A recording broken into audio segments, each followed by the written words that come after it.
ہمارے پاس جب لوگ آتے ہیں اور وہ داخل طریقت ہوتے ہیں تو ہم جو بنیادی چیزیں ان کو بتاتے ہیں تو ان میں سے ایک چیز یہ لازمی بتاتے ہیں کہ رزق پاک نہیں ہوگا تو باطن روشن نہیں ہوگا۔ یہ بنیادی بات ہے۔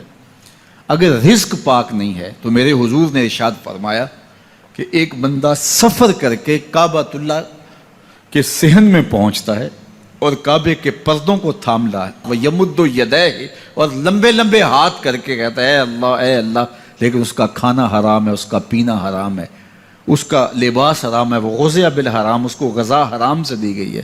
میرے حضور نے فرمایا اس کی کوئی دعا قبول نہیں ہوگی۔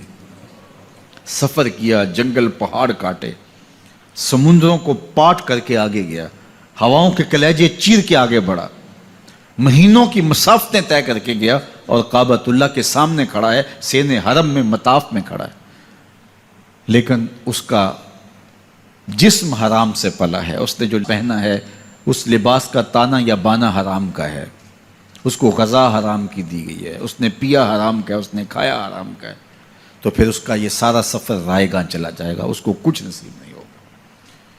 تو سب سے پہلی شرط اس عنوان سے عقل حلال ہے، اس کے بعد پہ صدق مقال ہے کہ آپ کی زبان جھوٹ نہ بولے۔ جب کوئی شخص جھوٹ بولتا ہے، روحانیات تو دور کی بات ہے، اللہ کے فرشتے اس سے 1 میل دور ہٹ جاتے ہیں۔ جب کوئی شخص جھوٹ بولتا ہے تو حدیث پاک میں آتا ہے اس کے منہ سے ایک خاص قسم کی بدبو نکلتی ہے، اس بدبو کو ہم نہیں سونگھ پاتے لیکن فرشتے سونگھ لیتے ہیں، چونکہ فرشتے انتہائی حساس مخلوق ہے، اور وہ جھوٹ کی وجہ سے نکلنے والی بدبو کو سونگھتے ہیں۔ اللہ نے حضرت امام اعظم امام ابو حنیفہ رضی اللہ تعالیٰ عنہ کو یہ بصیرت عطا کی تھی اور یہ باطنی نظر بخشی تھی کہ جب کوئی شخص وضو کرتا تھا تو اس کے وضو کے پانی سے پہچان لیتے تھے کہ یہ کس گناہ کا مجرم ہے۔ جب بندہ وضو کرتا ہے تو وضو سے ہاتھوں کے گناہ جھڑتے ہیں، منہ کے گناہ جھڑتے ہیں، تو وہ وضو کے پانی سے اس بات کو محسوس کرتے تھے۔ اللہ نے ان کو وہ بصیرت عطا کی تھی، لیکن انہوں نے اللہ کی بارگاہ میں عرض کی مالک مجھ سے یہ چیز چھین لے، یہ چیز مجھے نہیں چاہیے۔ لوگوں کے بارے میں جو ہے وہ ایسا گمان پھر پیدا ہوتا ہے۔ تو فرشتوں کو اللہ نے وہ حساس جو ہے وہ پاکیزہ وجود دیا، اور ان کی حس ایسی ہے کہ وہ بدبو جو انسان بولتا ہے اور لفظوں سے جو اثرات نکلتے ہیں وہ محسوس کرتے ہیں۔ تو جب کوئی شخص جھوٹ بولتا ہے تو اس کے جسم سے، اس کی زبان سے جھوٹ کے ساتھ بدبو نکلتی ہے، اللہ کے فرشتے 1 میل دور تک پیچھے ہٹ جاتے ہیں۔ تو مجھے بتائیے جو شخص جھوٹ بولتا ہو کیا اسے کوئی روحانی مرتبہ مل سکتا ہے؟ یہ سوچا بھی نہیں جا سکتا، یہ امکانات سے ہی نہیں ہے۔ اللہ کے محبوب علیہ السلام سے پوچھا گیا کہ حضور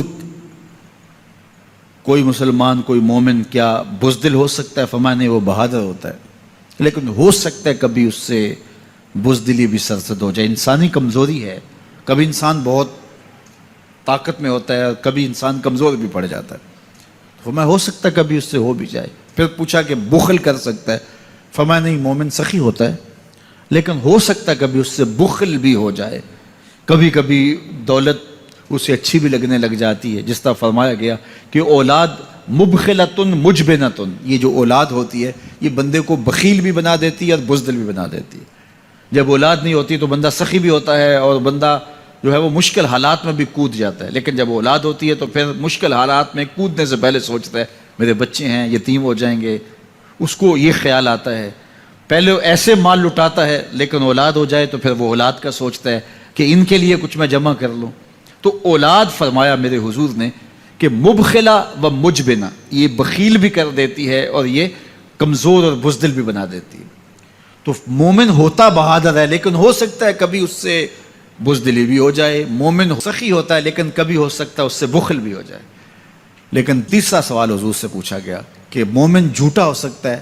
تو اس پہ 2 ٹوک کہا، نہیں جھوٹا نہیں ہو سکتا، یہ نہیں ہو سکتا کہ مومن ہو اور جھوٹا ہو، وہ سچ بولنے والا ہوگا۔ تو عقل حلال اور صدق مقال، یہ 2 خوبیاں جو ہیں یہ اہل اللہ کا ترائے امتیاز ہے، اور یہ مجھے اور آپ کو اختیار کرنی چاہیے۔ حضرت خلیل اللہ جب وادی غیر ذی زرع میں سیدہ ہاجرہ اور ان کے معصوم نونہال کو چھوڑ کر کے جانے لگے.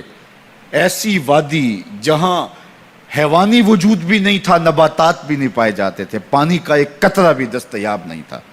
کالے سیاہ محیط پہاڑ جیسے فولاد پگھلا کے ڈال دیا ہو.